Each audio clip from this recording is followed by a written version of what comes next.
நாம் இந்த மாலை ஆராதனையில் கர்த்தரின் ஆசீர்வாதம் என்கிற தலைப்பில் பார்த்து கொண்டிருக்கிறோம். இது 25வது வாரம். ஆமேன். கர்த்தரின் ஆசீர்வாதம் என்ற தலைப்பில் எத்தனாவது வாரம் பார்க்குறோம்? 25வது வாரம். ஆதாரமாக எடுத்துக்கொள்ளுங்கள். ஆதியாகமம் 12வது அதிகாரம்.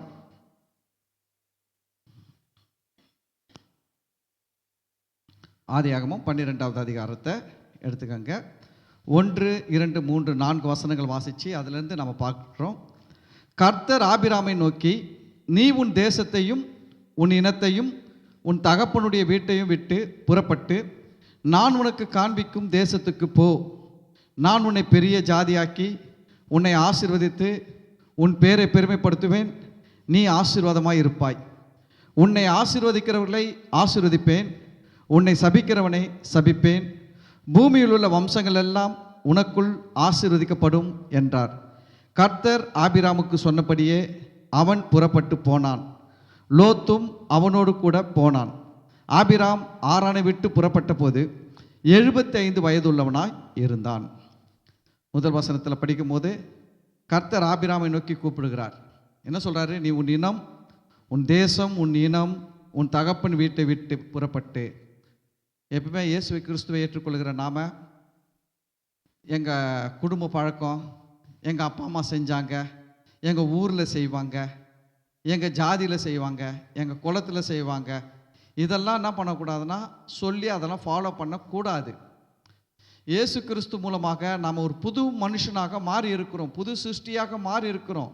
வசனம் சொல்லுறது, இப்படி இருக்க ஒருவன் கிறிஸ்துவுக்குள் இருந்தால் புது சிருஷ்டியாக இருக்கிறான், பழையவைகள் ஒழிந்து போயின, எல்லாம் புதிதாயின. ஆமேன். இயேசு சில உதாரணங்கள் பேசும்போது சொன்னார், புதிய ரசத்தை புது துருத்திகளில் ஊற்றி வைக்க வேண்டும், அப்போதான் துருத்தியும் நல்லா இருக்கும், ரசமும் நல்லா இருக்கும். புது துணியை பழைய துணி கூட இணைக்கக்கூடாது சொல்கிறாரு. புது துணியை பழைய துணி கூட இணைச்சா பாதிப்பு எதுக்கு? புது துணிக்கு இல்லை, பழைய துணிக்கு. புது ரசத்தை பழைய துருத்தியில் ஊற்றி வைக்கக்கூடாது. புது ரசத்தை பழைய துருத்தியில் ஊற்றி வைத்தால் பாதிப்பு எதுக்கு? ரசத்துக்கு கிடையாது, துருத்தி கிழியும். ஹலோ, பழசு தாங்காது, பழசு தாங்காது. புதுசு புதுசு தான், பழசு பழசு தான். ஆமேன். இப்போ நம்ம என்ன பண்ணுறோன்னா, இந்த பழசுன்றது என்னன்னா நம்மளுடைய சடங்காச்சாரம், நம்முடைய கலாச்சாரம், நம்மளுடைய பெற்றோர் செஞ்சது, நம்ம தாத்தா பாட்டி செஞ்சது, நம்ம குடும்பத்தில் செஞ்சது, நம்ம ஊரில் செஞ்சது, இதையெல்லாம் நம்ம ஃபாலோ பண்ணுறதுனால நம்ம பெரிய அளவில் ஆசீர்வாதமாக வெற்றியாய் நல்லா இருக்க முடியாது. ஆனால் பிசாசுடைய பெரிய தந்திரம் என்னன்னா, நம்மளை அதில் தான் சிக்க வைக்க பார்ப்பான். மேக்சிமம் எதில் எடுத்து போய் லாக் பண்ணுவான்னா அதில் தான் லாக் பண்ணுவான்.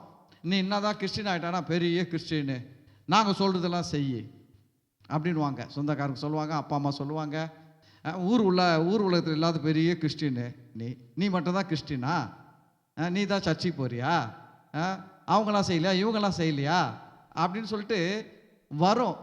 ஏன்னா பிசாசுக்கு ஒன்று தெரியும், நீங்கள் ஆண்டவர் சொல்கிற வழியில் போனீங்கன்னா உங்களுடைய வெற்றி, உங்களுடைய உயர்வு, உங்களுடைய நன்மைகள், உங்களுடைய ஆசீர்வாதங்கள்லாம் ரொம்ப வேகமாக வரும். எப்படி வரும்? ரொம்ப வேகமாக வரும்.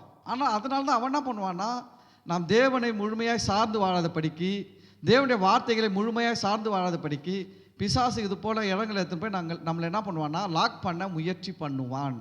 நம்ம எப்பவுமே அதில் கவனமாக இருக்கணும். புரியுதுங்களா? இயேசுவை ஏற்றுக்கொண்டோம்.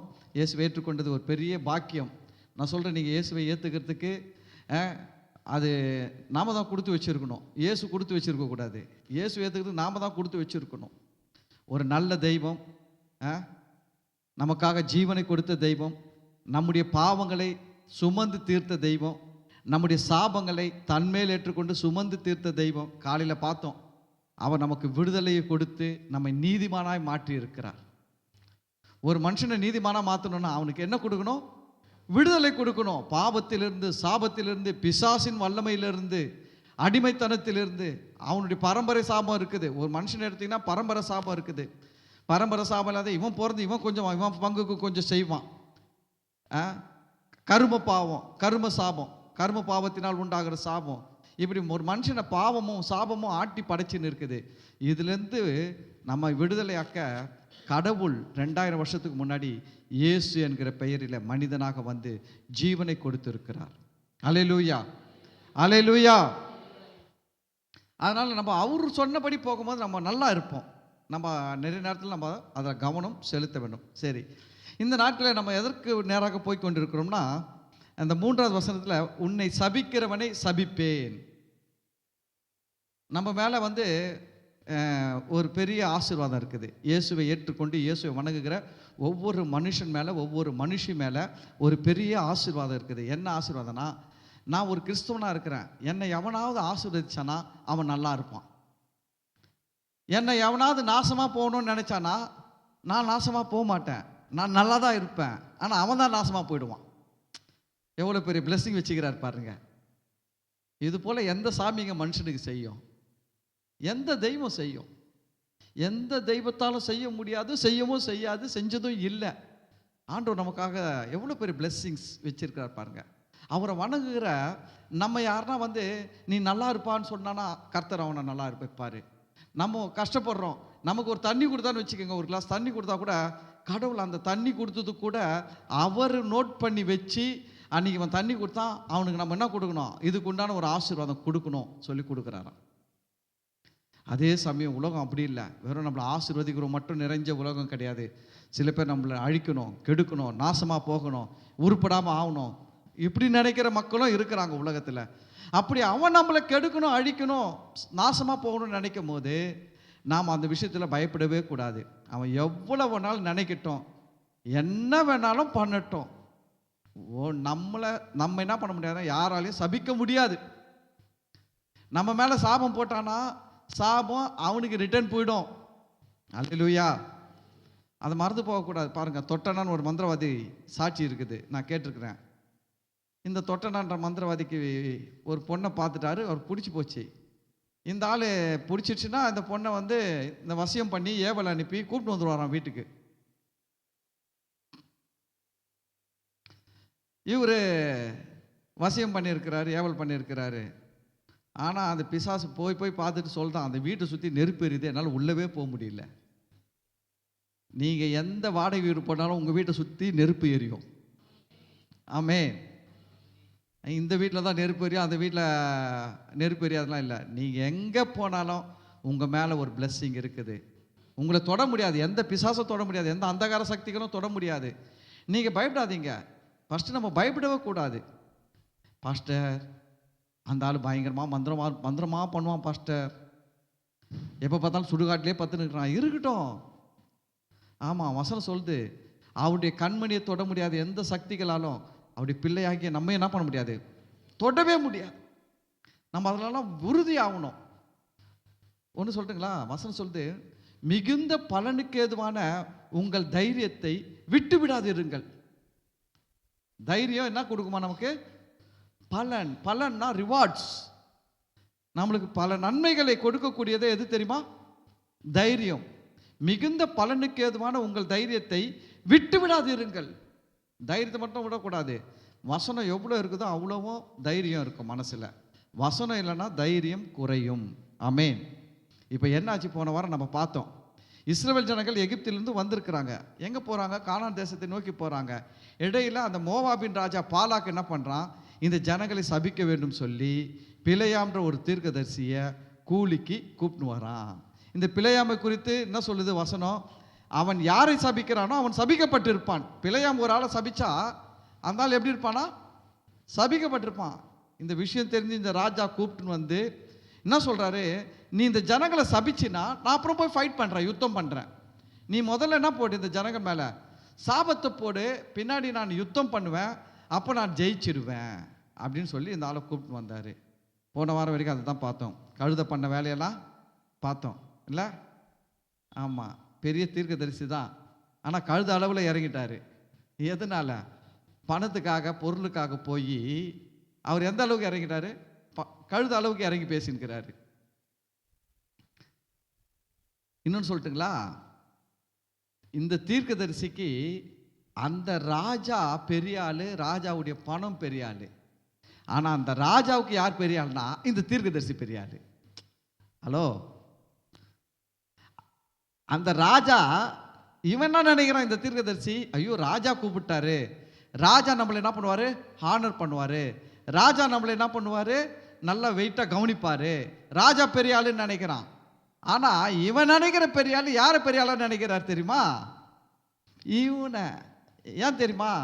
அந்த ஆள் கூட ராஜாங்கம் இருக்குது, அரசு இருக்குது, போர் வீரர்கள் இருக்கிறாங்க, எல்லாம் மந்திரி இருக்கிறாங்க. ஆனா இவன் கூட கர்த்தர் இருக்கிறாரு. அல்லேலூயா. யாருங்க பெரிய ஆளு? கர்த்தர் யார் கூட இருக்கிறாரோ அவங்க தான் பெரிய ஆளு. கர்த்தர் உங்க கூட இருக்கிறாரா? ஆமென். என் கூடவே எனக்குள்ளேயே இருக்கிறார். ஆமென். நம்ம பெரிய ஆளு. நம்ம என்ன நினைக்கிறோம் தெரியுமா? நிறைய நேரத்தில் இந்த பிழையா மாதிரி நினைக்கிறோம், ராஜா தான் பெரிய ஆளு, ராஜா கொடுக்குற வெகுமதி தான் பெருசுன்னு நினைக்கிறோம். ஆனால் அவனுக்கு தெரிந்த விஷயம், அவன் யோசிக்கிறான், என்கிட்ட பொருள் இருக்கலாம். வசனம் சொல்ற ஆபத்து நாளில் ஐஸ்வர்யம் என்ன பண்ணாதான், ஆக்கினைக்கு தப்பு வைக்காதான். ஆபத்து நாளில், ஆக்கினை வரும் நாளில், நியாய தீர்ப்பு வரும் நாளில் ஐஸ்வர்யம் என்ன பண்ணாதான், தப்பு வைக்காது. பிரச்சனை ராஜா கிட்ட கோடி கோடியா இருக்குது, ஆனால் காப்பாற்ற முடியல. ஆனால் காப்பாற்றக்கூடிய ஒரு கர்த்தர். அதனால இந்த ஆள் என்ன பண்றாரு, பிலேயாமை கூப்பிட்டு சொல்றாரு, நீ சபிக்கிறவன் சபிக்கப்பட்டிருப்பான், நீ வாப்பா எனக்காக வந்து என்ன பண்ணி இந்த ஜனங்களை ஒரு சாபம் போடுனாரு. சரி, அந்த காரியங்களை தான் நம்ம படிக்க போறோம். என்னாகமம் 23வது அதிகாரம்.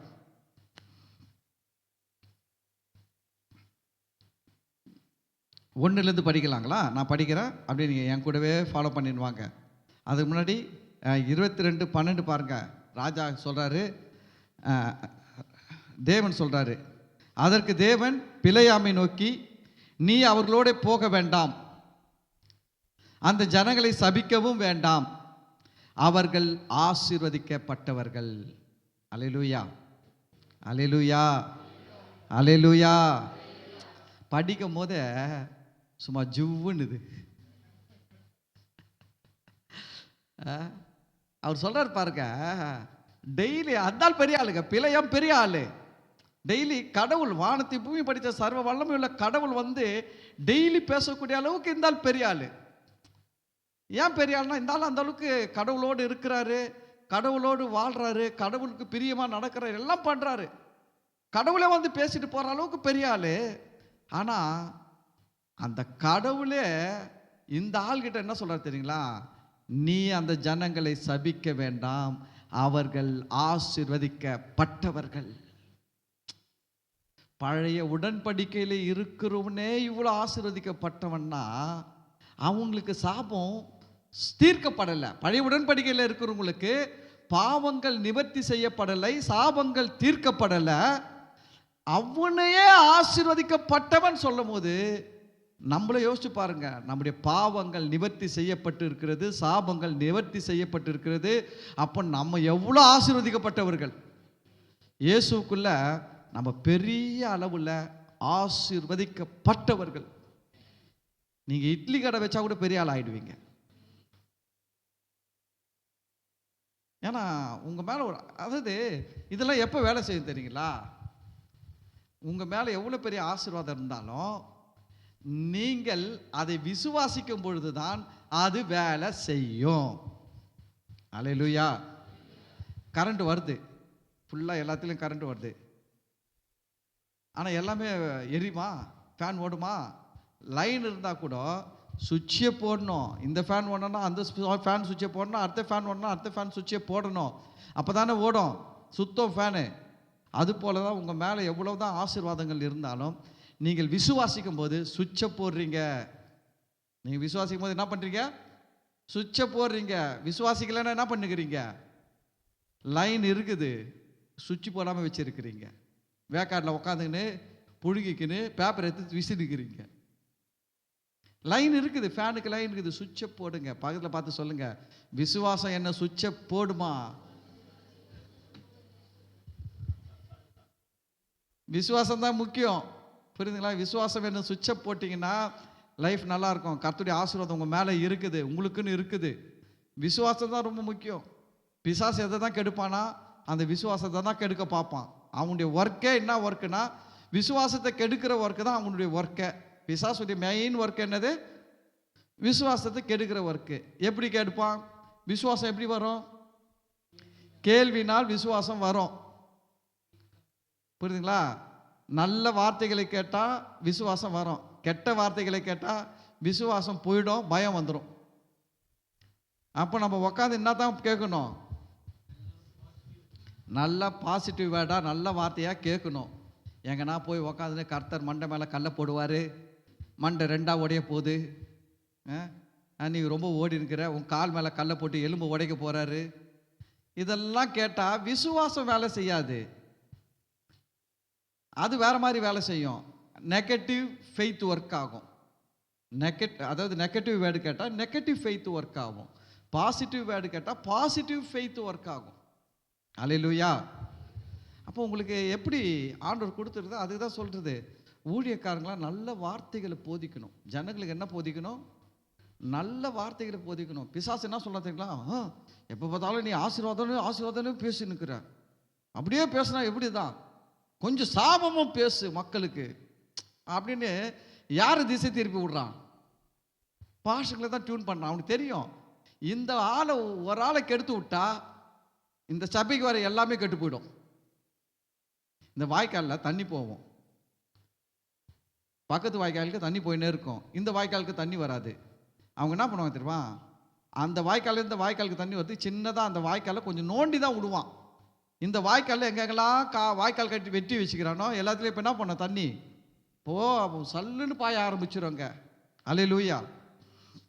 அது போல் அவனுக்கு தெரியும், இவரை சரி பண்ணி இவரை கரெக்ட் பண்ணி விட்டுட்டோம்னா, இவரை ஏதாவது டியூன் பண்ணி விட்டுட்டோம்னா எல்லாம் அதுக்கு பிசாஸ் பண்ணுற வேலை என்னன்னு எனக்கு தெரியுங்க. எனக்கு தெரியும். அவன் என்ன பண்ணுவான்னா, ஏன் பாஸ்டர்களை ஆசீர்வாதம் போட விடாமல், ஆசீர்வாதமான வார்த்தை பேசாமல் ஜனங்க மேலே சாபத்தை போட விடுறான்னா, இந்த பிசாசு என்ன பண்ணுவான்னா, ஃபஸ்ட்டு ஜனங்களை ஏதாவது தவறு செய்ய வைப்பான். ஏதாவது தவறோ பாவமோ செய்ய வச்சு இந்த பாஸ்டர்கிட்ட வந்து இன்னும் அதுதான் ஊதிக்கினே இருப்பான். பத்தியா உன் சபை விசுவாசி இது போல் பண்ணிடுச்சு, பத்தியா உன் சபை விசுவாசி இது மாதிரி பண்ணிச்சு, பத்தியா உன் சபை விசுவாசி இது மாதிரி பண்ணிச்சு. இப்படியே ஊத ஊத ஊத பாஸ்டர்களுக்கு கோபம் உச்சத்துக்கு வந்துடும். இந்த வாரம் என்னதான் செய்தி? சாபத்தின் செய்தி இந்த வாரம் அப்படின்ட்டு. ஆனால் ஒன்று தெரியுங்களா, எனக்கு தெரியும், நான் உங்களை ஏன் சபிச்சு பேச மாட்டேன்னா எனக்கு தெரியும், உங்களுக்குள்ள ஒரு தெய்வம் இருக்கிறார். அவர் பேர் பரிசுத்த ஆவியானவர். வழுவாதபடி உங்களை காக்கவும், மகிமையுள்ள சன்னிதானத்தில் உங்களை மாசற்றவளை நிறுத்தவும் அவர் வல்லமை உள்ளவராக இருக்கிறார். நான் அதை விசுவாசிக்கிறேன். ஹலோ, நான் அதை விசுவாசிக்கிறேங்க. இப்போ நான் அதை விசுவாசிக்கலாம், என்ன பண்ணுவோம்? உங்க மேலே திட்டி சபிச்சு ஒரு பிரசங்கம் போட்டுன்னு இருப்பேன். ஆனால் எனக்கு தெரியும், உங்களுக்குள்ள ஒரு தெய்வத்தை தேவன் கொடுத்து இருக்கிறார். அவர் எதுக்கு கொடுத்துருக்கிறாரு? நீங்கள் பாவத்தில் விழுந்து போவதுக்கு கொடுக்கலங்க. பாவம் வந்தாலும், பாவம் செய்யக்கூடிய சூழ்நிலை வந்தாலும் அந்த பாவத்தை ஜெயிக்கக்கூடிய வல்லமையை உங்களுக்குள்ள பரிசுத்த ஆவியானவராக தேவன் கொடுத்துருக்கிறார். ஆமென். அதனால் நம்ம பாருங்க, நம்மளாம் ஆசீர்வதிக்கப்பட்டவர்கள். நம்மளாம் யாரு? ஆசீர்வதிக்கப்பட்டவர்கள். ஆண்டவர் சூப்பராக சொல்கிறார் அந்த வேர்டு. நீ அவர்களோடு போகவே வேண்டாம், அவர்களை சபிக்கவும் வேண்டாம், அவர்கள் ஆசீர்வதிக்கப்பட்டவர்கள். இதுக்கு மேலே பிழையாம எதுவுமே பேசியே இருக்கக்கூடாது. ஆனால் இந்த ஆள் மறுநாள் மூட்டை பிடிச்சலாம் கட்டிட்டு வந்தார்லாம் வரலீங்களா? இதுக்கு மேலே வரணுமா வரக்கூடாது? இந்த ஆள் வரவே கூடாது. ஆனால் இந்த ஆள் என்ன பண்ணுறாரு? எம்பி வந்தாங்க, எம்எல்ஏ வந்தாங்க, கூப்பிட்டாங்கன்னு சொல்லிட்டு ஆண்டவர்கிட்ட பேசி ஆண்டவர் கிட்ட அனுமதி வாங்குறாரு. அதுதான் தேவனுடைய விருப்பம். ரெண்டு விருப்பம் இருக்குது. தேவனுடைய பரிபூர்ண விருப்பம்னு ஒன்று இருக்குது, அனுமதிக்கப்பட்ட விருப்பம்னு ஒன்று இருக்குது. எல்லார் வாழ்க்கையிலையும் தேவனுடைய சித்தம், பரிபூர்ண சித்தம் ஒன்று இருக்குது, அனுமதிக்கப்பட்ட சித்தம்னு ஒன்று இருக்குது. ஆனால் பரிபூர்ண சித்தத்தில் போகும்போது நம்ம லைஃப் நல்லா இருக்கும். அனுமதிக்கப்பட்ட சித்தத்தில் போகும்போது அப்பப்போ வண்டி பிரேக் டவுன் ஆகும், ஸ்டார்ட் ஆகும், ஓடும், டவுன் ஆகும், ஓடும், கழுத பண்ண வேலையெல்லாம் நடக்கும். அனுமதிக்கப்பட்ட சித்தத்தில் போகும்போது பிழையாமுக்கோ கழுதிக்கோ ஏன் பிரச்சனை வந்துச்சு? பிழையாம் தேவனுடைய பரிபூர்ண சித்தத்தை நோக்கி போகலை, அனுமதிக்கப்பட்ட சித்தத்தில் போகிறார். அல்லேலூயா. அனுமதிக்கப்பட்ட சித்தம்னா என்னன்னா, தேவனுக்கு அதை செய்யறதுக்கு இந்த ஆளை சொல்றது கிளீனாக சொல்றாரு, நீ அவர்களோடு போக வேண்டாம், இதுதான் தேவனுடைய பரிபூர்ண சித்தம். நீ அவர்களை சபிக்கவும் வேண்டாம், இதுதான் தேவனுடைய பரிபூர்ண சித்தம். ஆனாலும் இவர் என்ன பண்றாரு? எப்படியாவது போயிட்டு வரேனே, அப்படின்ற மாதிரி நிற்கிறாரு. அதனால தான் சொல்கிறார், சரி நீ போ, ஆனால் நான் என் பேச்சை மீறி ஒரு பேச்சை நீ என்ன பண்ணக்கூடாது, பேசக்கூடாது. இது அனுமதிக்கப்பட்ட சித்தம். சரி, 23:1 என்னாகமம் 23:1 போன வாரம் எடுத்தீங்களா, அதே தான். பிலேயாம் பாலாக்கை நோக்கி, நீர் இங்கே எனக்கு 7 பலிபீடங்களை கட்டி 7 காளைகளையும் 7 ஆட்டுக்கடாக்களையும் ஆயத்தப்படுத்தும் என்றான். பிலேயாம் சொன்னபடியே பாலாக் செய்தான். பாலாகும் பிலேயாமும் ஒவ்வொரு பீடத்தில் ஒவ்வொரு காளையையும் ஒவ்வொரு ஆட்டுக்கடாவையும் பலியிட்டார்கள். பின்பு பிலேயாம் பாலாக்கை நோக்கி, உம்முடைய சர்வாங்க தகன பலி அண்டையில் நில்லும், நான் போய் வருகிறேன். கர்த்தர் வந்து என்னை சந்திக்கிறதா இருக்கும். அவர் எனக்கு வெளிப்படுத்துவதை உமக்கு அறிவிப்பேன் என்று சொல்லி ஒரு மேட்டின் மேல் ஏறினான். பாருங்க, தேவன் கிட்ட பேசுறதுக்கு, தேவன் தன்கிட்ட பேசுறதுக்கு பிலேயாம் என்ன பண்றாரு, 7 பலிபீடம் கட்டுறாரு. 7 பலிபீடம் கட்டி ஒவ்வொரு பலிபீடத்தில் ஒவ்வொரு காளைன்னு சொல்லிட்டு 7 காளைகளை பலி செலுத்தி, சர்வாங்க தகன பலியை செலுத்தி, அதுக்கு பிறகு ராஜா போக முடியாது. நீ ராஜாவானாலும் சரி, கர்த்தர்கிட்ட நீ போகக்கூடாது. தேவன் யாரை நியமிச்சிருக்கிறாரோ அவங்க தான் போகணும். பிலேயாம் தான் போகணும். ராஜா பலியை நான் தான் பலிபீடம் கட்டினேன், நான் தான் காளையை கொடுத்தேன், அந்த ஆள் அவர் கத்தியில் வெட்டினார், அவள் தான் அந்த வேலை செஞ்சதுலாம், மீதிலாம் எந்து தான், நான் வருவேன். இந்த வேலையை வச்சுக்கூடாது. கர்த்தர் யாருக்கு என்ன சொல்கிறாரோ அவங்க அதை செஞ்சால் தான் அது ஆசீர்வாதம். மீறி செஞ்சால் அது அவங்களுக்கு பிரச்சனையாக மாறிடும். அதாவது உசியான்னு சொல்லிட்டு ஒரு ராஜா இருந்தார். இந்த ராஜா என்ன பண்ணார் தெரியுங்களா, ஒரு சூழ்நிலையில் ஆசாரியர்கள் செய்கிற பலி செலுத்துகிற வேலையை இந்த ராஜா செஞ்சார். என்னாச்சு தெரியுங்களா, நெத்தியில குஷ்டம் வந்துச்சுங்க.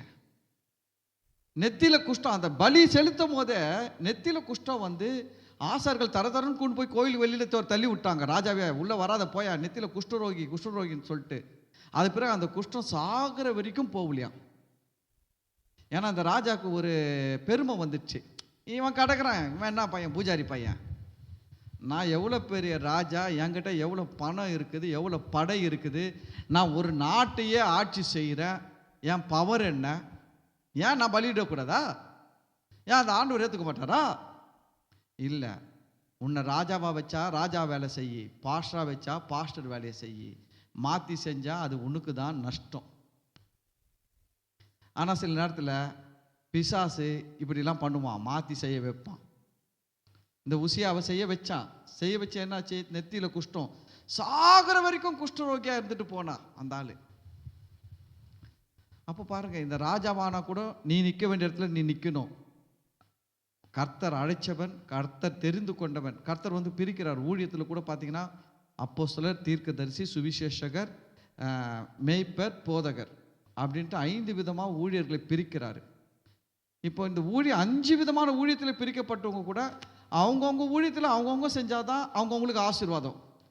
அதை மாற்றி செஞ்சாங்கன்னா அவங்களுக்கே ஆசீர்வாதம் இருக்காது. அது தெரியுமா உங்களுக்கு? இப்போ என்னை ஆண்டவர் பாஸ்டர் அழைச்சிருக்கிறாரு, நான் பாஸ்டர் வேலையை செஞ்சாதான் எனக்கு ஆசீர்வாதம். நான் போயிட்டு தீர்க்கதரிசி வேலையை செஞ்சேன்னா அந்த வேலையும் உருப்படாது, நானும் உருப்படாமல் போயிடுவேன். நான் போயிட்டு சுவிசேஷகன் வேலையை செஞ்சேன்னா நானும் உருப்படாமல் போயிடுவேன். நான் சுவிசேஷகன் வேலையை என்றைக்குனா ஒரு நாள் செய்யலாம், தப்பு கிடையாது. ஆனால் நான் அதை வந்து ப்ரொஃபஷனலாக செய்யக்கூடாது. எனக்கு வந்து அழைப்பு பாஸ்டர் அழைப்புனா நான் ப்ரொஃபஷ்னலாக பாஸ்டராக தான் இருக்கணும். பாஸ்டருக்கு என்ன செய்யணுமோ அதை செய்யணும். என் வேலை என்ன வேலை? ஆடுகளை போஷிக்கிற வேலை. ஆடுகள் யாரு? நீங்கள் தான். போஷிக்கிறது என்ன? எப்படி? வசனத்தை எடுத்து உங்களுக்கு நல்லா போதிக்கிறது தான் போஷிக்கிறது. புரியுதுங்களா? இதுதான் என் வேலை. இதை நான் ஒழுங்காக செஞ்சாலுமே நீங்களும் நல்லா இருப்பீங்க, நானும் நல்லா இருப்பேன். நான் மாற்றி செஞ்சேன்னா எனக்கும் கஷ்டம், நானும் நல்லா இருக்க முடியாது. இது ரொம்ப முக்கியம், நம்ம தெரிஞ்சு கொள்ள வேண்டிய காரியம். அப்போ நீங்கள் சுவிசேஷ ஊழியம் செய்யலாமான்னா நீங்கள் எல்லாரும் கண்டிப்பாக சுவிசேஷ ஊழியம் செய்யணும். அதுக்கு தான் தேவன் உங்களை வைச்சிருக்கிறாரு. புரியுதுங்களா? ஆனால் காலங்கள் மாறும்பொழுது, காலங்கள் மாறும்போது, தேவனுடைய அழைப்புகள் வரும்பொழுது, அப்போது சிலருக்கு பாஸ்டர் அழைப்பு கிடைச்சா பாஸ்டராக மாறலாம், தப்பு கிடையாது. ஏன்னா நானும் ஒரு காலத்தில் உங்களை மாதிரி விசுவாசியாக தான் இருந்தேன். அப்போ நான் செஞ்ச ஊழியம் என்ன, ஹாஸ்பிட்டல் மினிஸ்ட்ரி, கைப்பிரதி ஊழியம், சபையோடு இணைந்து வீட்டு ஜபம் நடத்துவது, இது போல் சபையோடு இணைந்து சபை கொடுக்குற வேலையெல்லாம் செஞ்சுன்னு வந்தேன். ஆனால் கர்த்தருடைய அழைப்பு எனக்கு வரும்பொழுது தேவன் என்னை பாஸ்டர் அழைச்சார். அது பார்த்திங்கன்னா எங்கள் பாஸ்டரே எனக்கு உறுதிப்படுத்தினார். நான் பாஸ்டர் ஊழியன்றதை எனக்கு யார் உறுதிப்படுத்துனா, எங்கள் பாஸ்டரு. அவரே நான் சும்மா சபைக்கு போயிட்டுருக்கிறேன், என்னை ஒரு நாள் கூப்பிட்டு நான் பாஸ்டருக்கு ஃபுல் டைமுக்கு பாஸ்டருங்களை எடுக்கிறேன், நீ வந்துருன்னாரு. நான் சாதாரண விசுவாசி, ஏதோ ஒரு வீட்டு ஜபம் நடத்தின்னு இருக்கிறேன். அவர் கூப்பிட்டு என்ன சொல்கிறாரு, நான் முழு நேர ஊழியர்களை எடுக்கிறேன், ஆனால் நீ முழு நேர ஊழியத்துக்கு என்ன பண்ணிவிடு, வந்துடு அப்படின்னு கூப்பிட்டாரு. அப்போ பாருங்கள், அதுதான் அழைப்பு. அதனால் மனுஷன். அது பிறகு நானும் ஒரு சில நேரத்துலலாம் இக்கட்டான சூழ்நிலை என் லைஃப்பில் ஆண்டவர்கிட்ட கேட்டேன், ஆண்டவர் நான் உண்மையிலே பாஸ்டர் ஊழியத்துக்கு தான் நான் வேலை செய்யணுமா, இல்லை சுவிசேஷம் வேலையை செய்யணுமா அப்படின்னு கேட்டேன். ஆனால் ஆண்டவர் எனக்கு திட்டமாக தெளிவாக சொன்னது என்னென்னா, என் ஆடுகளை மேய்க்க வேண்டும். என் ஆடுகளை என்ன பண்ணு, மேய்க்கிறது. நான் ஆடை அனுப்புவேன், நீ ஆட்டுங்களுக்கு என்ன பண்ணு, சத்தியத்தை போதி அப்படின்னு சொல்லிட்டாரு. சரி, அதில் நானும் தெளிவாயிட்டேன். சரி, அப்போ இதில் என்னன்னா, அவங்கவுங்க வேலையை அவர்கள் செய்வது தான் அவர்களுக்கு ஆசீர்வாதம். ராஜாவாக இருந்தாலும், ராஜா பலிபீடம் கட்டினாலும், ராஜா 7 காளையை கொடுத்தாலும், ஆனால் தேவன்கிட்ட பேசுறதுக்கு யார் தான் போனோம், பிழையாம் தான் போனோம். யார் தான் போனோம், பிழையாம் தான் போனோம். அந்த உரிமையை தேவன் கொடுக்கல ராஜாவுக்கு. புரியுதுங்களா? அதை நம்ம மறந்துடக்கூடாது. ஏன்னா இதெல்லாம் பின்னாடி நம்ம வாழ்க்கையில் நமக்கு பிரயோஜனமாக இருக்கும். சரி, 4வது வசனம், தேவன் பிழையாமை சந்தித்தார். தேவன் யாரை சந்திச்சாரா? பிழையாமுடைய ஃபெய்த்தை பார்த்தீங்களா? பிழையாமுடைய ஃபெய்த்தை பார்த்தீங்களா? எவ்வளோ பெரிய ஃபெய்த்து பார்த்தீங்களா? அந்த பலி செலுத்துறது யாருக்கு அடையாளம்னா, இயேசுவை விசுவாசிப்பதற்கு அடையாளம். ஒவ்வொரு பலிகளும் யாருக்கு அடையாளமாக இருக்குதுன்னா, ஆண்டவராகிய இயேசு கிறிஸ்துவுக்கு அடையாளமாக இருக்கிறது. அப்போ 7 பலி செலுத்தினார்னா 7 மடங்கு விசுவாசம். சாலமோன் 1000 பலி செலுத்தினார், தேவனை 1000 மடங்கு விசுவாசிக்கிறார். கிறிஸ்துவின் மரணம், கிறிஸ்துவின் பாடுகள், கிறிஸ்துவின் உயிர்த்தெழுதல், கிறிஸ்து மூலமாக வருகிற ரட்சிப்பை அந்த அளவுக்கு விசுவாசிக்கிறதுக்கு அடையாளமாக இருக்குது. இப்போ 7 மடங்கு இவர் விசுவாசத்தை காட்டுறாரு. காட்டிட்டு அங்கே போய் நிற்கிறாரு. தேவனை சந்திப்பார். ராஜா கிட்ட சொல்கிறாரு, நான் மேலே போகிறேன், தேவன் என்னை சந்திப்பார், என் கூட பேசுவார், நீ இங்கேயே இருந்தாரு. அதன்படியே போகிறார் மேட்டின் மேலே போனவன்னா தேவன் பிழையாமை சந்தித்தார். அப்பொழுது அவரை நோக்கி, நான் 7 பலிபீடங்களை ஆயத்தம் பண்ணி ஒவ்வொரு பலிபீடத்தில் ஒவ்வொரு காளையும் ஒவ்வொரு ஆட்டுக்கடாவையும் பலியிட்டேன் என்றான். இதுதான் சொல்லி காட்டுது. விலங்கல கடவுள் யாரு, அதாவது இவர் எதுக்கு சொல்றாருன்னா, ஆண்டவருக்கு லஞ்சம் கொடுக்கிறாரு. ஆண்டவருக்கு என்ன கொடுக்கிறாரு? லஞ்சம் கொடுக்கிறாரு. என்ன சொல்றாரு? ஆண்டவரே 7 பலிபீடம் கட்டியிருக்கிறேன், 7 மாடை வெட்டினா, 7 ஆடை வெட்டினா, ஆனால் நீங்கள் என்ன பண்ணணும், கொஞ்சம் பார்த்து நம்ம கேஸை முடிச்சு விடுங்க. இது என்ன, இது கவர்மெண்ட் ஆஃபீஸா? இது கவர்மெண்ட் ஆஃபீஸில் போய் பேசலாம், அதிகாரிகிட்ட போய் பேசலாம். பார்த்தையா கவர் குத்துருக்குறேன், கவரும் வெயிட்டாக இருக்குது, நம்ம கேஸை பார்த்து நம்மளுக்கு சாதகமாக முடிச்சு விடுங்க. கவர்மெண்ட் ஆஃபீஸில் பேசலாம், கர்த்தர்கிட்ட பேச முடியாது. புரியுதுங்களா? கர்த்தர்கிட்ட போய் இவர் என்ன சொல்கிறாரு பாருங்க, இதெல்லாம் யோசிச்சு பாருங்க, மனுஷன்லாம் எப்படி இருந்திருக்கிறான்னு பாருங்க. கடவுள் கூட இருந்தாலும், கடவுளோடு பேசினாலும், கடவுளை அறியாத ஒரு வாழ்க்கை, கடவுளை அறிந்து கொள்ள முடியாத ஒரு தன்மையில் இருக்கிறாங்க. 2வது, மனுஷங்க பார்த்தீங்கன்னா அவங்க சுயநலத்துக்காகவே தான் கடவுளை வச்சிருக்கிறாங்களே ஒழிய, கடவுளுடைய விருப்பத்தை நிறைவேற்றணுன்றது வாழ்க்கைக்காக வைக்கல. அவங்களுக்கு சில காரியங்கள் ஆகணும், அதுக்கு கடவுள் தேவை. உங்களுக்கு சில காரியங்கள் ஆகணும்னு கடவுளை பிடிக்காதீங்க. கடவுளை அன்பாக நேசிங்க, கடவுள் கூட அன்பாக பழகுங்க, கடவுளை நேசித்து அன்புடன் ஜெபம் பண்ணி பாருங்க. நான் சொல்கிறேன், உலகத்தில் இருக்கிற எல்லாரை விட கடவுள் உங்கள் மேலே ரொம்ப பிரியமாக இருப்பார். இன்னைக்கு மனுஷன் பாருங்க, அவனும் சுயநலம், அவனுக்கு சில தேவைகள், அந்த தேவைகள் நடக்கணும், நிறைவேறணும், அதுக்கு தான் அவனுக்கு கடவுள் தேவை. நீங்க யோசிச்சு பாருங்க, ஜெபம் பண்ணீங்களே, என்னைக்காவது ஒரு நாள் எனக்கு அதை செய்யுங்க இதை செய்யுங்கன்னு கேட்காம ஐ லவ் யூ டாடின்னு சொல்லிட்டு மட்டும் வர மாதிரி ஜெபம் பண்ணியிருக்கிறீங்களா? நீங்கள் அப்படி பண்ணீங்கன்னா நான் சொல்கிறேன், கர்த்தர் உங்கள் மேலே பிரியமாக இருக்கிறார். நீங்கள் யோசிச்சு பாருங்கள், நம்ம உலக பிரகாரமாக மனுஷனை யோசிச்சு பாருங்கள். ஒரு ஓனர் பெரிய பணக்காரன்னு வச்சுக்கோங்க, அந்த ஆள்கிட்ட யார் வந்து பேசினாலும் ஏதாவது கேட்டு தான் பேசுவாங்க. ஐயா லோன் வேணும், ஐயா ஒரு கார் வாங்கணும், ஃபைனான்ஸ் பண்ணுங்கள், உதவி பண்ணுங்கள். எப்பவுமே அந்த ஒரு பெரிய பணம் துட்டு கேட்டே எல்லாரும் வராங்கன்னு வச்சுக்கோங்க. இப்போ ஒரு ஆள் பார்க்கணுன்னு வந்து இந்த ஆளுக்கு மனசில் என்ன ஓடும்? இவன் என்ன எது கேட்க வந்திருக்கிறான்னு தெரியலையே, எப்படி கேட்க போகிறான்னு தெரில, 1000 கேட்க போகிறானா, 1,00,000 கேட்க போகிறானான்னு தெரியலையே, அப்படிதான் யோசிப்பார் இல்லை? அவர் அந்த ஆளை பார்க்கும்போதே அப்படி தான் பார்ப்பார். என்னமோ எதிர்பார்த்து வந்திருக்கிறான், என்ன பண்ணுறது, இவனெல்லாம் அவ்வளோதான் அப்படின்ற மாதிரி. மனுஷனா அவ்வளோதான். சில பேர் சலிப்பு தட்டிடும், பார்த்துருக்குறீங்களா? சில பேர் சொல்லுவாங்க, நான் எவ்வளோ பேரை பார்த்துட்டேங்க, இந்த மனுஷன் இருக்கான் பத்தியா, அவனெல்லாம் கிட்டேயே சேர்க்கக்கூடாது, அவனை மாதிரி ஒரு மோசமான ஒரு ஜீவன் இந்த உலகத்திலேடா இல்லை, கிடையாது. அவன் காரியம் ஆகிற வரைக்கும் காலை பிடிப்பான், காரியம் ஆயிடுச்சு காலை வாரி விட்டுடுவான், எட்டி விட மாட்டான், காலை வாரி விட்டு போயிடுவான். அதனால் மனுஷன் மாதிரி ஒரு மோசமான ஆள் இந்த உலகத்திலே கிடையாதுங்க. அப்படி இப்படிலாம் பேசுகிறாங்க. ஏன் பேசுகிறாங்க அவங்க அப்படின்னா, அவங்க லைஃப்பில் அவங்க சந்திக்கிற ஆட்கள் எல்லாம் சுயநலம் உள்ளவர்களாக தான் பார்த்து இருக்கிறாங்க. மனுஷங்க பாருங்க, அப்படியே மனுஷன் கூட பாருங்களேன், ரொம்ப சுயநலமாக இருப்பாங்க.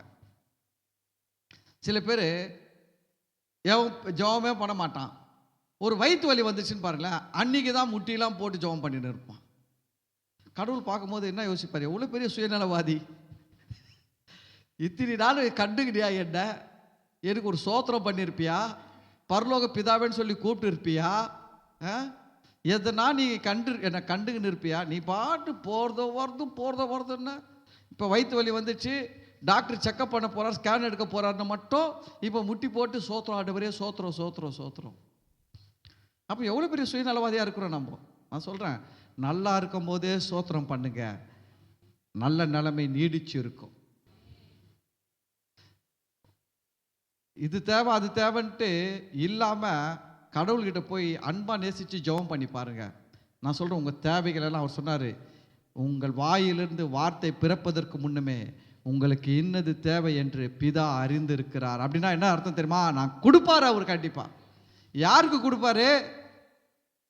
சுயநலமாக போயிட்டு கடவுளை சுயநலத்துக்காக வச்சு இருக்கிறவங்க கிட்ட கடவுள் அன்பாக இருக்கிறத விட கடவுளை நேசிக்கிறவங்க மேலே கடவுள் அன்பாக இருக்கிறார்.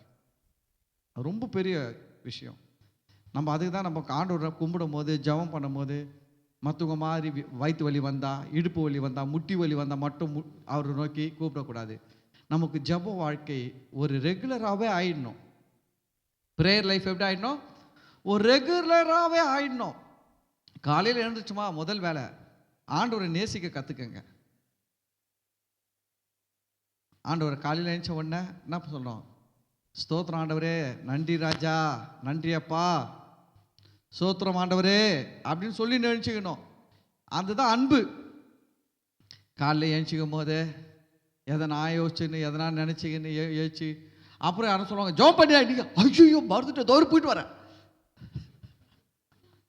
அப்போ ஓடி போய் சுருக்கமாக ஒரு ஜெபம், அதுக்கும் கருத்துக்கிட்ட இந்த சுருக்கமான ஜெபத்தை கேட்டு பெருக்கமான ஆசீர்வாதத்தை கொடுக்க வேண்டும் என்று ஜெபிக்க போடுவார் தலைவேலியை.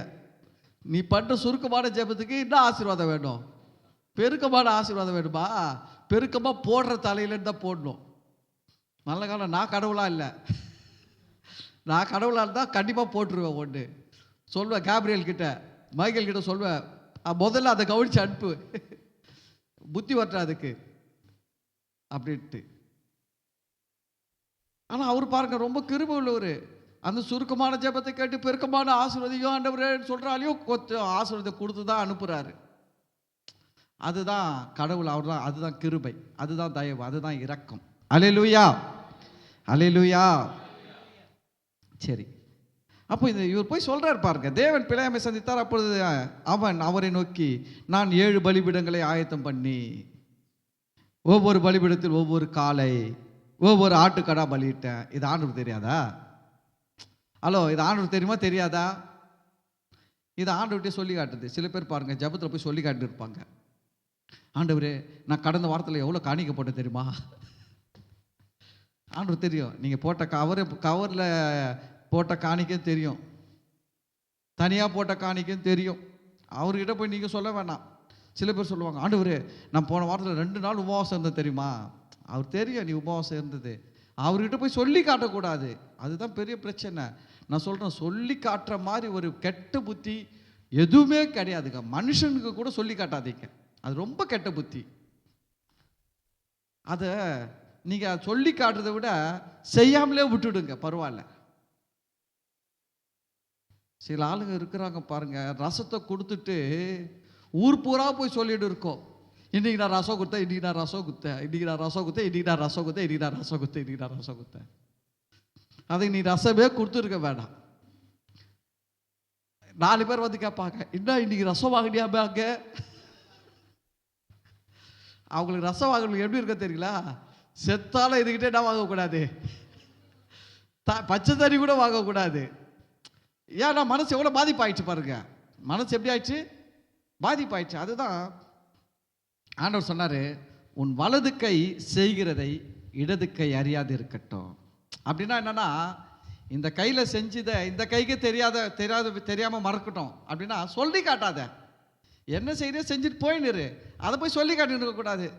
நான் இவங்க என்ன பண்ண தெரியுமா, அவங்களுக்கு சாப்பாடு கொடுத்தேன். சில பேர்லாம் இருக்கிறாங்க, உனக்கு தெரியுமா பாஸ்டர், உங்களுக்கு தெரியுமா அந்த விசுவாசி ஒரு நாள் சோறு இல்லாமல் இருந்துச்சு, நான் தான் 1/2 கிலோ அரிசி வாங்கி கொடுத்தேன்.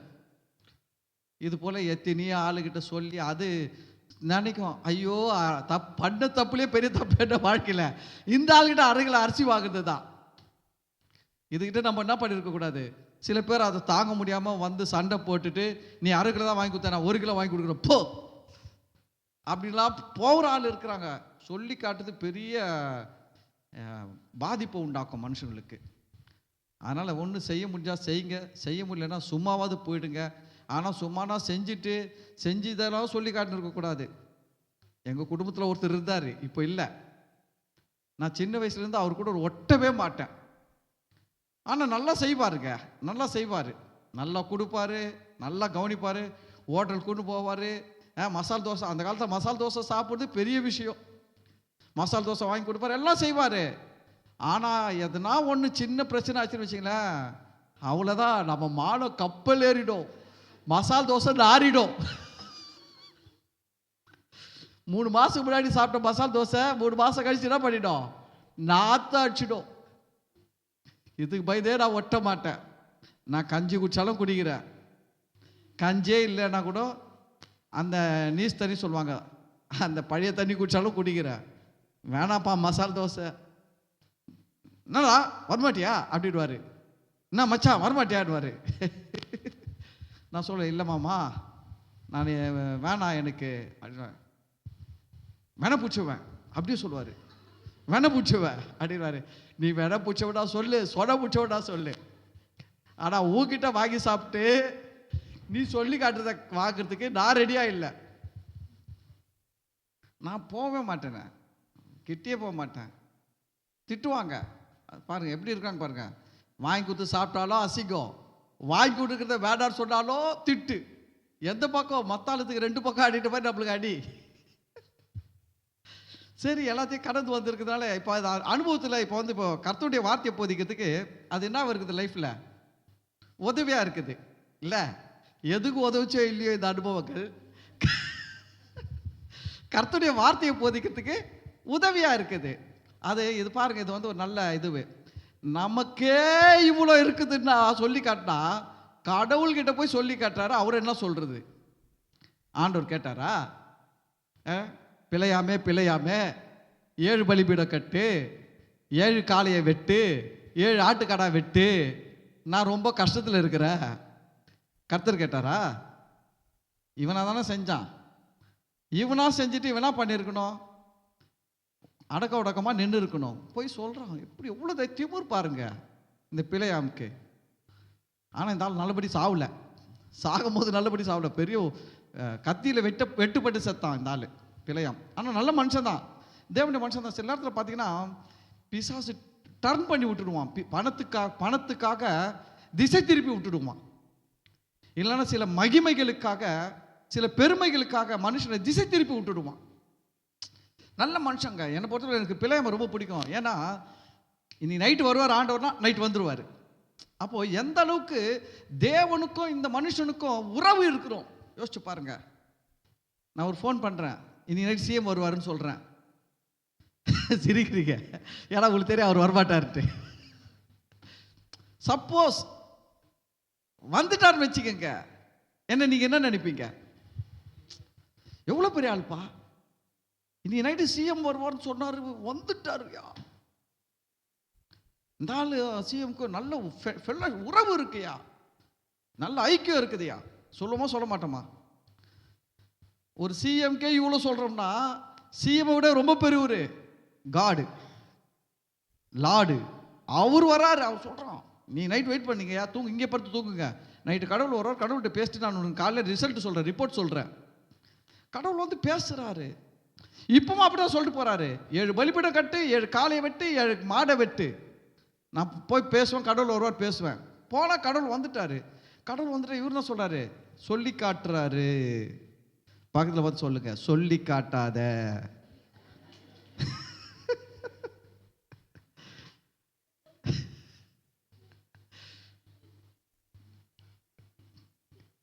அதுக்கு உதவியே செஞ்சாம இருக்கலாம். ஆமாம். 5வது வசனம்,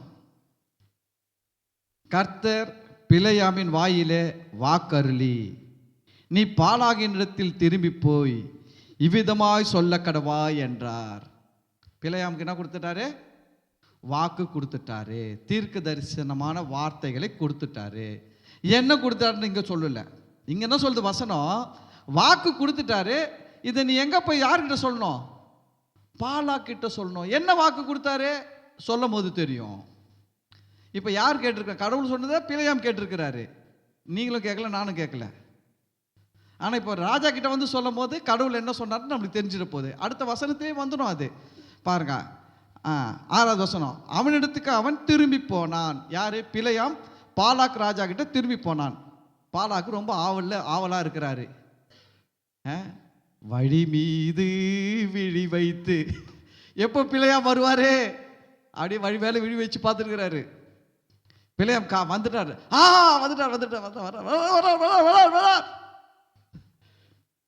வந்துட்டாரு, கிட்ட வந்துட்டாரு. கர்த்தர் பிலேயாமின் வாயில வாக்கு இருக்கிறார், அதை எடுத்துன்னு வராரு. அவனிடத்துக்கு அவன் திரும்பி போனான். பாலாக் மோவாபுடைய சகல பிரபுக்களோடும் கூட தன் சர்வாங்க தகன பலியாண்டையில் நின்று கொண்டிருந்தான். பாலாக் எப்படி நிற்கிறார்? ராஜா ஒரே பரிவாரம், மந்திரி, எம்எல்ஏ, பெரிய பெரிய ஆளுங்களெல்லாம் ஒன்றா வச்சுன்னு அப்படியே ஒரு பந்தமாக நிற்கிறாரு. முடிச்சிடலாம். யார? இஸ்ரவேல் ஜனங்களை முடிச்சிடலாம், பார்த்துடலாம். நம்ம சூப்பர் வெயிட்டான ஆள். நம்ம ஆள் யாரு? பெரிய ஆள். நம்ம ஆள் ஒரு ஆள் மேலே போட்டார்னா சாகுமா, அந்த ஆள் தீந்தான். நம்ம ஆள் பெரிய ஆள். செம்ம இதுவும் இல்லை, வராரு. வரும்போது வர வெயிட் பண்ணுறாரு. அப்போது 7வது வசனம் பாருங்க, கடவுள் பிலேயாம் கிட்ட என்ன பேசினார்ன்றதை இங்கே தான் நம்ம பார்க்க போகிறோம். 7வது வசனம், அப்பொழுது அவன் தன் வாக்கியத்தை எடுத்துரைத்து, மோவாபின் ராஜாவாகிய பாலாக் என்னை கிழக்கு மலைகளில் உள்ள ஆராமிலிருந்து வரவழைத்து. இப்ப பிலேயாம் எங்க தங்கி இருந்திருக்கிறாரு? ஆரான்ல தங்கி இருக்கிறாரு. எங்க தங்கி இருக்கிறாரு? ஆரான் அப்படின்ற இடத்துல தங்கி இருந்திருக்கிறாரு. பாருங்க, அதுதான் பைபிள் படிக்கும் போது கொஞ்சம் கவனமா படிக்கணும். முன்ன பின்னெல்லாம் கொஞ்சம் பார்க்கணும், சில விஷயங்கள்லாம் கிடைக்கும். இவர் எங்க தங்கி இருந்திருக்கிறாரு அப்படின்னா, பிலேயாம் ஆராம்ன்ற இடத்துல தங்கியிருக்கிறாரு. அது கிழக்கு பக்கத்தில் இருக்குது. இந்த ராஜா வேற ஒரு திசையில் இருக்கிறான். அங்கேருந்து வரவழைத்து என்ன சொல்லியிருக்கிறாரா? நீ வந்து எனக்காக யாக்கோபை சபிக்க வேண்டும். பாலாக் யாக்கோபை சபிக்க சொன்னார், அந்த ஜனக்கூட்டத்தை சபிக்க சொன்னார். ஆனால் இப்போ தேவன் பேசுகிறாரு, அந்த ஜனக்கூட்டம் யார் தெரியுமா? யாக்கோபு. யாரை சபிக்கணும்னு கேட்கிறான். யாக்கோபை சபிக்க வேண்டும், நீ இஸ்ரவேலை வெறுத்து விட வேண்டும் என்று சொன்னான். ஆண்டவர் பேசுறாரு, பிலேயாம் கிட்ட பேசுகிறாரு. ஏய், நீ யாரை சாபம் போட கூப்பிட்டு வந்திருக்கிற தெரியுமா? சில நேரத்தில் சண்டை ஆகும். இவன் போய் பெரிய ரவுடியை கூப்பிட்டு வந்துடுவான். இவன் அந்த ரவுடி பார்த்தோன்னே எதிர்பார்ட்டியை பார்த்தோன்னே, ஏய் அவன் யாழ்றா, இவன் அடிக்கிறது என்ன கூப்பிட்டு வந்த, அவன் என் சொந்தக்காரன்டா அப்படின்வான். பார்த்துருக்கான் அந்த சூழ்நிலையெல்லாம். அது போல் தான் ஆகிப்போச்சு கதை. இப்போ இவர் 7 பலிபீடம் கட்டி 7 காளையை வெட்டி 7 ஆட்டுக்கடாவை வெட்டி கர்த்தரை கூப்பிட்டு வந்தா சபிக்கணும்னு சொல்லிட்டு கர்த்தர் சொல்றாரு, யாரை சபிக்க கூப்பிட்டு வந்துக்கிற? அந்த ஜனக்கூட்டமா? அது யார் தெரியுமா? அவன் யாக்கோபுடா, அவன் இஸ்ரவேல்டா, ஏழுடா, அவனை போய் சபிக்கிறதுக்கு எனக்கு காளையை வெட்டின கடாவை வெட்டணும்னு சொல்லின்னு கிடக்கிற அப்படின்னு சொல்லிட்டாரு. அதை தான் சொல்றாரு பிலேயாம் சொல்றான் பாருங்க. எனக்காக யாக்கோபை சபிக்க வேண்டும், நீ இஸ்ரவேலை வெறுத்து விட வேண்டும் என்று சொன்னான். 8வது வசனம் பாருங்க. தேவன் சபிக்காதவனை நான் சபிப்பது எப்படி? கர்த்தர் வெறுக்காதவனை நான் வெறுப்பது எப்படி? அல்லேலூயா, அல்லேலூயா. தேவன் என்ன பண்ணலையா? இஸ்ரவேல் ஜனங்களை சபிக்கல. அவரும் சபிக்கல, சபிக்கிறவனையும் சபிக்க விட மாட்டார். சொல்றாரு, தேவன் சபிக்காதவனை நான் எப்படிங்க சபிக்க முடியும்? முடியல சொல்றான். தேவன் வெறுக்காதவனை நான் எப்படி வெறுப்பது அப்படின்னு சொல்றான் பாருங்க. தேவன் நம்மை சபிக்கிற தேவனே கிடையாது. இந்த உலகத்தில் நிறைய சாமிங்க இருக்குது. கண்ணை குத்துற சாமிங்க இருக்குது, கையை ஒடிக்கிற சாமிங்க இருக்குது, காலை ஒடிக்கிற சாமிங்க இருக்குது. மக்கள் எல்லாம் சாமிங்களை எது கும்பிட்றாங்க தெரியுங்களா? பயந்து கும்பிட்றான். சும்மா சாதாரணமாக கும்பிடல, பயத்தில் கும்பிட்றான்.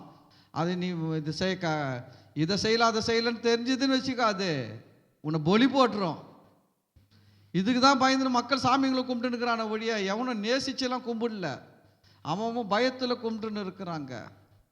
ஆனால் இந்த உலகத்தில் மனுஷனை வேதனைப்படுத்தாத, மனுஷனை சபிக்காத, மனுஷன் நல்லா இருக்கணும்னு நினைக்கிற ஒரே ஒரு தெய்வம் நீங்களும் நானும் வணங்குகிற இயேசு கிறிஸ்து. அவர் நம்மளை சபிக்கவே மாட்டாருங்க. ஆனால் நிறைய நேரத்தில் ஊழியக்காரங்க சொல்கிறாங்க, அவர் சபிச்சிடுவார், உன்னை சபிச்சு போட்டுருவாராக்கும். நான் சொல்கிறேன், அடிச்சு பூச்சி உழந்துருங்க, இந்த பக்கம் விழுந்துருங்க. ரொம்ப நாளைக்கு அங்கேயே இருந்து சபிச்சு போட்டுருவாராக்கா, சபிச்சு போட்டுருவாங்க அவர் பேரை சொல்லி இவரு சபிச்சுட்டுருவாருக்குள்ள. அப்புறம் இவர் கொடுக்குற சாபத்தில் மாட்டிக்காதீங்க. நிறைய வசனம்லாம் இருக்குது. காரணம் இல்லாமல் சாபம் தங்காது. அப்போ காரணத்தோடு சபிச்சா சாபம் வந்துடும். நான் சொல்கிறேன், நம்மளை எவனுமே சபிக்க முடியாதுங்க. இஸ்ரவேல் ஜனத்தையே சபிக்க முடியலன்னா நம்ம இஸ்ரவேல் ஜனங்களை விட மேலானவர்கள். அல்லேலூயா. இஸ்ரவேல் ஜனத்தை விட நம்மளாம் யாரு? மேலானவர்கள், கிறிஸ்துவின் உடையவர்கள். நம்மளெல்லாம் யாருமே என்ன பண்ண முடியாது. ஆமாம், பிள்ளையா மாதிரி எவ்வளோ பெரிய ஆளை கூப்பிட்டு வந்தால் கூட சரி, நம்மள என்ன பண்ண முடியாது. கடைசியாக போய் எங்கே தான் நிற்கணும்? ஆண்டவர்கிட்ட தான் நிற்கணும். ஆண்டவர் சொல்வார், யாரு அவனா? அவன் என் மகன்டா, அவனுக்காக நான் ரத்தம் சிந்தி இருக்கிறேன்டா, அவனுக்காக நான் ஜீவனை கொடுத்து இருக்கிறேன்டா, அவனை போய் சபிக்கிறதுக்கு என்ன சொல்றியடா அப்படின்றவாரு. நம்மளாம் இப்போ எப்படி இருக்கணும்? இதெல்லாம் எவ்வளோ பெரிய ஆதாரம் தெரியுங்களா? இதெல்லாம் படிக்கும் போது நம்மளுக்கு எவ்வளோ தைரியம் வரணும், எவ்வளோ நம்பிக்கை வரணும். நம்ம ஆண்டவரை நம்ம எவ்வளோ கனம் பண்ணணும், நம்ம ஆண்டவர் நம்ம எவ்வளோ நேசிக்கணும் பாருங்க. சொல்றாரு, யாக்கோபை எனக்காக சபிக்கணும்னு சொல்றான், இஸ்ரவேலை எனக்காக வெறுக்கணும்னு சொல்றான். என்னால் முடியாதுன்ட்டாரு. அதை சொல்றாரு, தேவன் சபிக்காதவனை நான் சபிப்பது எப்படி, கர்த்தர் வெறுக்காதவனை நான் வெறுப்பது எப்படி சொல்லிட்டு அதோடு நிறுத்தல தொடங்கிட்டாரு. கண்மலை உச்சிலிருந்து நான் அவனை கண்டு. தேவன் எங்கிருந்து பார்க்கிறாரா? தூரத்திலிருந்து பார்க்கிறாரு. நம்மளெல்லாம் எங்கிருந்து பார்க்கிறாரு? மேலேருந்து பார்க்குறாருங்க. கிட்ட இருந்து பார்த்தா நம்மளுடைய நிறைய கோல்பால் வெள்ளம் அவர்கிட்ட மாட்டிக்கும். அதனால நம்மளை எங்கிருந்து பார்க்குறாரு? தூரத்திலிருந்து பார்க்குறாரு, கண்மலை உச்சியிலிருந்து பார்க்குறாரு. அப்போதான் உங்ககிட்ட இருக்கிற சின்ன சின்ன குறையெல்லாம் அவருக்கு பார்க்க மாட்டாரு, தெரியாது. கிட்ட இருந்து பார்த்தா கண்டுபிடிச்சிடுவாரு. அதனால தூரத்திலிருந்து பார்க்குறாரு. அவரு எவ்வளோ நேசிக்கிறார் பாருங்க. சில நேரத்தில் பார்த்து இருக்கிறீங்களா? சில பிள்ளைகள் தப்பு பண்ணும். ஆனால் இந்த அம்மா அதை பார்த்துட்டா அதை அடிக்க வேண்டியதாகிடும்னு சொல்லிட்டு பார்த்தும் பார்க்காத மாதிரி போயிடுவாங்க. ஏன்னா பார்த்துட்டா அது திரும்பி திரு முழிக்கும். அப்புறம் என்ன பண்ணோம், 2 போடணும் அப்படின்றதுக்காக சரி பார்த்துட்டு சரி பார்க்காத மாதிரி போயிடலாம் போ. அது மாதிரி தேவன் பாருங்க, நம்மை சபிக்கக்கூடாது, நம்மை அழிக்கக்கூடாதுன்றதுக்காக அவர் எங்கேருந்து பார்க்குறாராம், கண்மலை உச்சியிலிருந்து பார்க்குறார். கிட்ட வந்து பார்த்தார்னா எல்லாம் லாக்கு, எல்லாம் மாட்டிப்போம், ஒருத்தரும் தப்பிக்க முடியாது. கிட்ட வந்து பார்த்தார்னா அதுவும் பூத கண்ணாடி வச்சு பார்த்தார்னா தீது போச்சு. நல்லவன் ஒருவனாகிலும் இல்லை, நீதிமான் ஒருவனாகிலும் இல்லை. புரியுதுங்களா? ஆனால் தூரத்திலிருந்து பார்க்குறாரு, தூரத்திலிருந்து பார்த்து சொல்றாரு யாக்கோபு, அவன் இஸ்ரவேல் சொல்லிட்டு சொல்றாரு, கண்மலை உச்சியிலிருந்து நான் அவனை கண்டு குன்றுகளிலிருந்து அவனை பார்க்கிறேன். தூரத்திலிருந்து பார்க்குறாராம். அதுக்கு அடுத்து சொல்றாரு, அந்த ஜனங்கள் ஜாதிகளோடு கலவாமல் தனியே வாசமாய் இருப்பார்கள். ஜனங்கள் எப்படி இருப்பாங்களா? இஸ்ரவேல் ஜனங்கள் ஜாதிகளோடு கலவாமல். கவனிங்க, பைபிளில் வந்து நல்லா புரிஞ்சுக்கோங்க. ஒரு பாஸ்டர் நீ ஜெபம் பண்ணாரு ஒரு குரூப்பில், கொடுமை. இந்த ஜாதின்றத அவர் ஒரு ஜாதியாகவே ஆக்கிட்டாரு. அவர் என்ன சொன்னார்னா, யோனா தீர்க்கதரிசி இந்த நினிவேக்கு போக சொன்னால் இவர் தர்ஷீஷுக்கு போகிறாரு. கப்பலில் ஒரே புயல் வீசுது, எல்லாத்தையும் எடுத்து போட்டாங்க. அப்போ கூட புயல் நிற்கல. அப்புறம் சீட்டு போட்டாங்க, யோனா பேருக்கு வந்துச்சு. அந்த யோனாவை விசாரிக்கும் போது கேட்பாங்க, நீ எந்த ஜாதியான்னு சொல்லிட்டு கேட்பாங்க. அதை வச்சு அவர் சொல்கிறாரு, ஜாதி இருக்குது. கர்த்தர் அவங்க பைபிள் என்ன கேட்டாங்க, நீ எந்த ஜாதியான்னு கேட்டிருக்கிறாங்க. அடப்பாவுமே, என்ன ஜாதியான்னா அதுக்கு அவர் என்ன சொல்லுவார்னா, யோனா நான் எபிரேயன், இஸ்ரவேலன், யூதன் அப்படின்னு சொல்லுவார் பதில். எபிரேயன், இஸ்ரவேலன், யூதன்னா அது ஜாதி கிடையாது, ஜனக்கூட்டம். நீங்கெல்லாம் யாரு?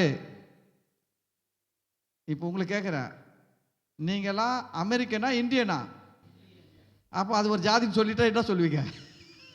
இதான் பாஸ்டர் புது ஜாதியை உருவாக்கிட்டீங்க, கேட்பீங்களா கேட்க மாட்டீங்களா?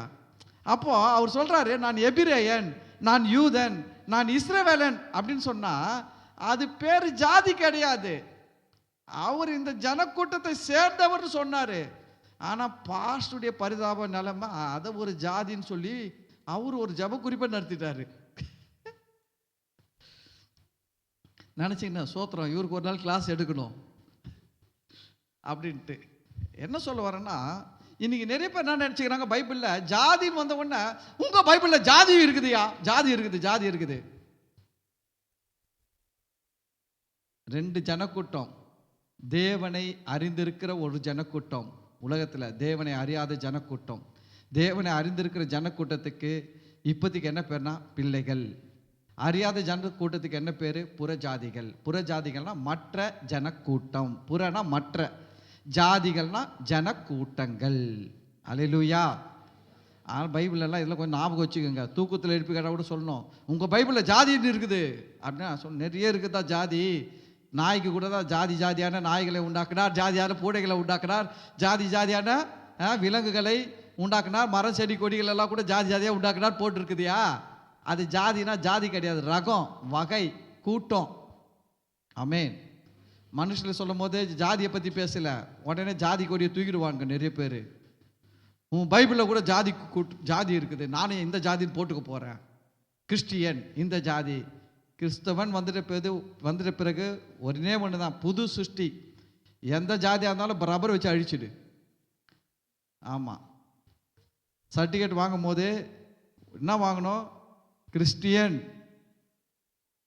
என்ன ஜாதி அதெல்லாம் தெரியாதுங்க, கிறிஸ்டியன் போடுங்க, அவள் தாங்க. பிசி போடுவேன் போட்டுக்கோ, ஓசி போடுவேன் போட்டுக்கோ, எதனா போட்டுக்கொடு. நீ பிசி போட்டு கொடுத்தாலும் எனக்கு கவலை இல்லை, ஓசி போட்டு கொடுத்தாலும் சரி கவலை இல்லை.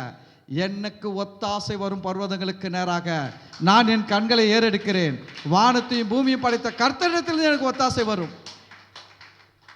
நீ நயா கவர்மெண்ட் வேலை கொடுக்கறது, கர்த்தர் என்ன இதை விட 1000 மடங்கு நல்லா வைப்பார். அப்படின்னு நம்ம அப்படி தான் வரணும். சும்மா வந்து பாஸ்டர் பிள்ளைங்களுக்கெல்லாம் நாளைக்கு படிப்புக்கு உதவியாக இருக்கும்னு சொல்லிட்டு இந்த ஜாதி பேரை போடுற பாஸ்டர். ஆண்டவர் சொன்னார், ஏறின கட்டிலிருந்து இறங்காமல் சாவாய். யாருக்கு சொன்னார் தெரியுமா? ஒரு ராஜா வியாதி வந்துடுச்சு. அவன் தேவனிடத்தில் விசாரிக்காமல் பாகால் சேபுவினிடத்தில் விசாரிக்கும்படி ஆட்களை அனுப்பினான். யார்கிட்ட விசாரிக்காம? தேவன்கிட்ட விசாரிக்கலையா? என்னன்னு, இந்த வியாதி வந்துடுச்சா ஆண்டவரே நான் நல்லா ஆயிடுவேனா, உதவி செய்வீங்களான்ட்டு தேவன்கிட்ட விசாரிக்காமல் யாருக்கிட்ட அனுப்புனானா? பாகால் சேபுவின் இடத்தில். அந்த பாகால் சேபுன்றது என்ன? அது ஒரு விக்கிரகம். ஆண்டவர் சொல்ல போன ஆண்டவர் ஒரு தீர்க்கதரிசி அனுப்புறாரு. அதனால மடக்கு. அதனால எங்கே போகிறான் தெரியுமா? இந்த ராஜாவுக்கு உடம்பு சரியில்லை, நல்லா வேணா நல்லாவ மாட்டானான்னு குறி கேட்கறதுக்கு அந்த விக்கிரகம் கிட்ட போயிருக்கிறான். நீ சொல்லு, நீ இப்படி செஞ்சுதாலே சாவடா. எதுனால சாவ போற? நீ வியாதி வந்து சாவ போறது கிடையாது. விசாரிக்கிறதுக்கு கர்த்தர்கிட்ட போகாம பாகால் சேபுவின் இடத்தில் போன பாரு, அதனாலேயே சாக போற. ஹலோ, அந்த தீர்க்கதரிசி வந்தார் 1 மணிக்கு. எங்க போறேன்னாரு. நான் வந்து அங்கே போனேன். சொல்றாரு, ராஜா தான் உன்னை அனுப்பி இருக்கிறான். ராஜா கட்டில் படுத்துன்னு இருக்கிறான். வியாதி நீங்கி பிழைப்பனான்னு கேட்கறதுக்கு கர்த்தர் இடத்துல கேட்காம பாகால் சேபுவினிடத்தில் விசாரிக்க போனது நிமித்தமே அவன் ஏறி இருக்கிற கட்டிலிருந்து இறங்காமல் சாவான். போய் சொல்லு உங்க ஓனர்கிட்ட. அப்போ செத்துட்டார். நான் சொல்றேன், கர்த்தரை நம்பாம ஜாதியை நம்பி புள்ள படிக்கும் சொல்லிட்டு ஜாதி பேரை பின்னாடி போட்டீங்க. சர்டிஃபிகேட்டில் ஜாதி பேரை போட்டு வாங்கி நாளைக்கு புள்ளிக்கு படிப்பு உதவியாக இருக்குன்னா சலுகை கிடைக்கும், படிப்பு கிடைக்காது. புள்ளிக்கு படிப்பு வராது, பக்கா மக்கா இருக்கும்.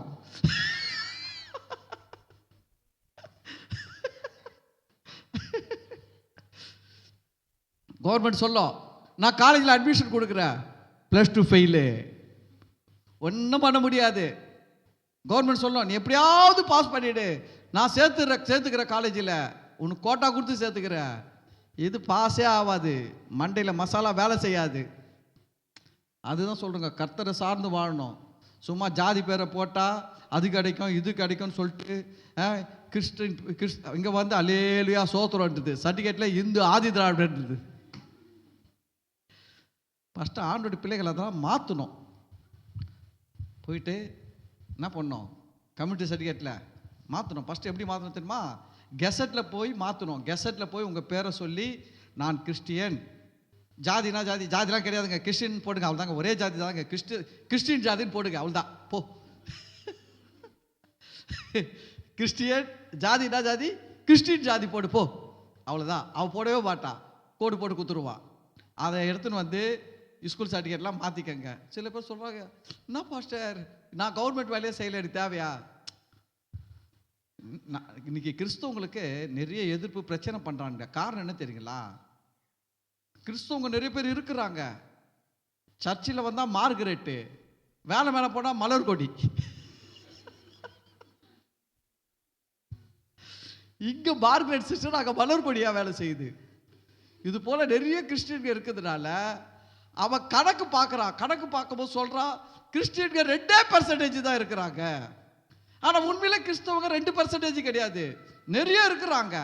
ஆனால் எல்லாரும் கெசட்டில் மாற்றி கம்யூனிட்டி சர்டிஃபிகேட்டில் மாற்றினா இந்த கவர்மெண்ட்டே கிறிஸ்தவங்களை கண்டு பயப்படுங்க. தெரியுமா உங்களுக்கு? முஸ்லீம்களை விட கிறிஸ்தவர்கள் அதிகமாக இருக்கிறாங்க. கவர்மெண்ட்டை பயப்படும் கிறிஸ்தவன்னா. இன்னைக்கு கவர்மெண்ட் ஏன் பயப்பட மாட்டேங்குது? அது கவர்மெண்ட் சலுகை என்ன காட்டுது? 2% காட்டுது. ஆனால் 2%க்கு என்னத்துக்கு செய்து விடு அப்படின்றான். ஆனால் நீ நிறைய பேர் அரசியல்வாதிகளுக்கெல்லாம் தெரிஞ்சிச்சு, கெசட்டில் தான் 2% காட்டுது. ஆமாம், 2% இல்லை, ரொம்ப பர்சன்டேஜ் இருக்கிறான்கடா அப்படின்ட்டு. அதனால் பாருங்க, கர்த்தரை நம்பி வாழணும். சும்மா போயிட்டு அதை நம்பி இதை நம்பி அவன் செய்வான் இவன் செய்வான் அப்படின்ட்டு போகக்கூடாது. சரி,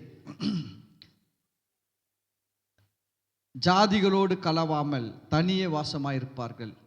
யார் கூட கலக்கக்கூடாது? ஜனங்கள். அந்த ஜனங்கள் ஜாதிகளோடுனா மற்ற ஜனங்க செய்கிற மாதிரிலாம் செஞ்சுன்னு இருக்கக்கூடாது. மற்றவன் என்னன்னா செய்வான், அவன் செய்வான், என்ன வேணாலும் செய்வான், நீங்கள் அதெல்லாம் செய்யாதீங்க. பைபிள் என்ன சொல்கிறா அதை செய்யுங்க. நான் சொல்கிறேன், எங்களுக்கு 2 பிள்ளைகள் பிறந்தது. எனக்கு பிறந்த உடனே பாருங்கள், அந்த பசங்க வளரும் போது இந்த வாந்தி கீந்தி எடுக்கும். அந்த வாந்தி கொஞ்சம் பச்சை கலர் கிச்சை கலர்லாம் வந்துச்சுன்னா சொல்லுவாங்க, அதை வைக்கணும், இதை வைக்கணும், அதை வைக்கணும், செங்கலை சுற்றணும், என்னென்னமோ சொல்லுவாங்க. நான் சொல்லிட்டேனே, எதுவுமே வரக்கூடாது கிட்ட, எதுவுமே என்ன பண்ணக்கூடாது, வரக்கூடாது. கர்த்தர் பார்த்து பாரு, விடு. ஜபந்தான் ஒன்று தான். என்ன பண்ணுவோன்னா, அது விழுந்துருமா, விழுந்துரும். அப்போ மட்டும் தொகை விட்டு தட்டுவாங்க இடுப்புலையே. அது மருத்துவம். நல்லா கேட்டுங்க, அது மருத்துவம். இந்த பால் மணி கட்டுறது, என்ன கருப்பு அண்ணா கயிறு கட்டுறது, அப்புறம் இந்த மச்சம் வைக்கிறது, இதெல்லாம் ஒன்றுமே கிடையாது எங்கள் பிள்ளைகளுக்கெல்லாம். சொல்லிட்டேன், இதெல்லாம் எதுவும் கிட்ட வரக்கூடாது. மருத்துவம் செய்யலாம், சடங்காச்சாரம் செய்யக்கூடாது. அந்த ஊரில் செய்கிறாங்க, இந்த ஊரில் செய்கிறாங்க, அந்த சொந்தக்காரன் செய்கிறான், இந்த சொந்தக்காரன் செய்கிறான், இதெல்லாம் வரும் பாருங்கள். இதெல்லாம் எப்போலாம் வரும், தலை தூக்கம் தெரியுமா? கல்யாணம் அப்படின்னு வந்து பாருங்கள். அன்றைக்கி தான் எவனா ஒருத்தன் கல்யாணத்தில் இந்த வாசலில் இதை வைக்கக்கூடாது, அந்த வாசலில் அதை வைக்கக்கூடாது, இதில் இதை கட்டக்கூடாது, அதில் அதை கட்டக்கூடாது, இப்படி செய்யணும். நான் கேட்பேன், எங்கடா இருந்தேன் இவ்வளோ நாள்? நீ ஒரு பச்சை தண்ணி கூட கொடுத்தது கிடையாது. இப்போ இதெல்லாம் சொல்லின்னு இருப்பான். இதுக்குன்னே சில பேர் தெரிஞ்சுன்னுக்கிறான் ஊரா. இதெல்லாம் ஒன்றுமே கிடையாதுங்க. கர்த்தரை நம்பி விசுவாசத்தில் போங்க. நான் சொல்கிறேன், எல்லாம் சகலமும் நன்மைக்கு அதுவாக நடக்கும். அவர் நம்பி போகிறவங்களுக்கு எப்படி நடக்கும்? சகலமும் நன்மைக்கு அதுவாக தாங்க நடக்கும். ஒன்றும் தீமைக்கு அதுவாக நடக்கவே நடக்காது. ஆனால் பிசாசு பயமுறுத்துவான். என்ன சொன்ன தெரியுமா? நாளைக்கு எதனா ஒன்று ஆகட்டும், அப்போ நீ தான் பொறுப்பு அப்படின்வான். பார்த்துக்கிறேன் போ, நான் பொறுப்பு கிடையாது, கர்த்தர் தான் பொறுப்பு அப்படின்னு சொல்லிட்டு போகணும், கற்றுக்கணும்.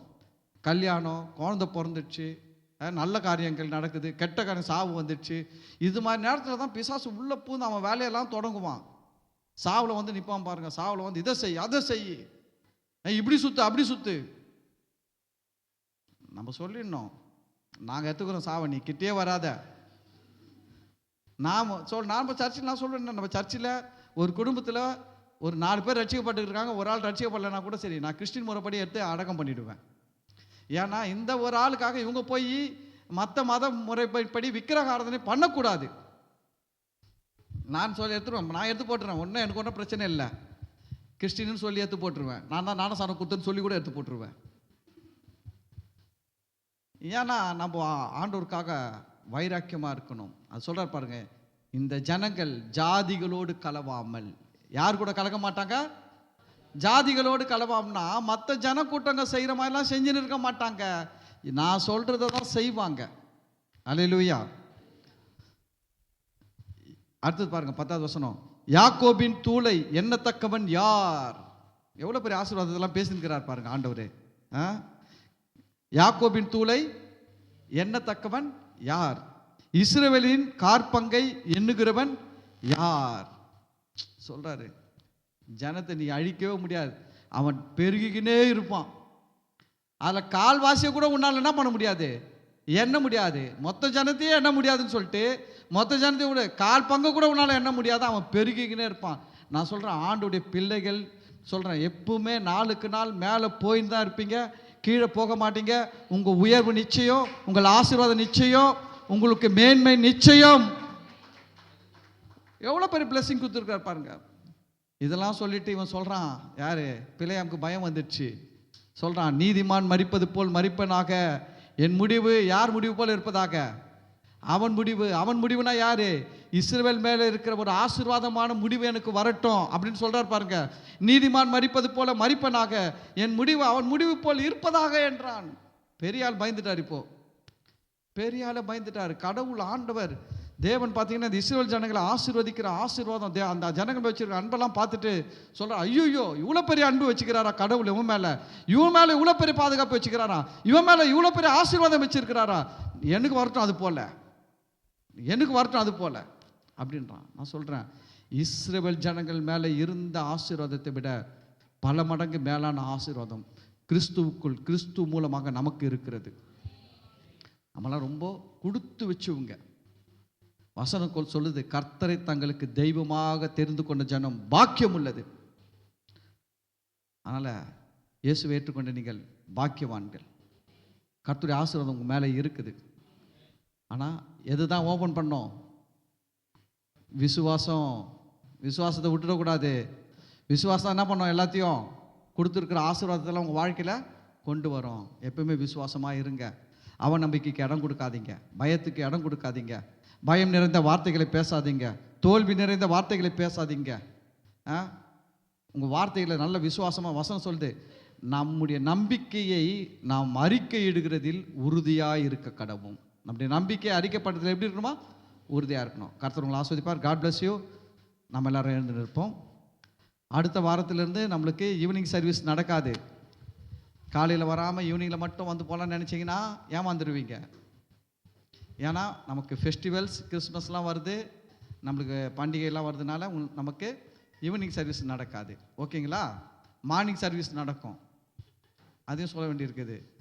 ஆமாம், ட்ராக்ஸ் மினிஸ்ட்ரிலாம் நடக்கும். ஆமேன். அதனால் ஞாபகம் வச்சுக்கோங்க. அடுத்த வாரத்துலேருந்து நம்மளுக்கு ஈவினிங் சர்வீஸ் நடக்காது. 2025 ஈவினிங் சர்வீஸ் நடக்கும். ஓகே, நம்ம எல்லாரும் ஜெபிக்கலாம்.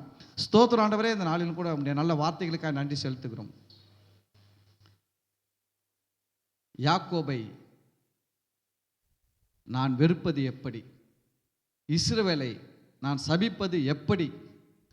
கர்த்தர் கண்மலை உச்சியிலிருந்து அவனை பார்க்கிறார், குன்றுகளிலிருந்து அவனை பார்க்கிறார்.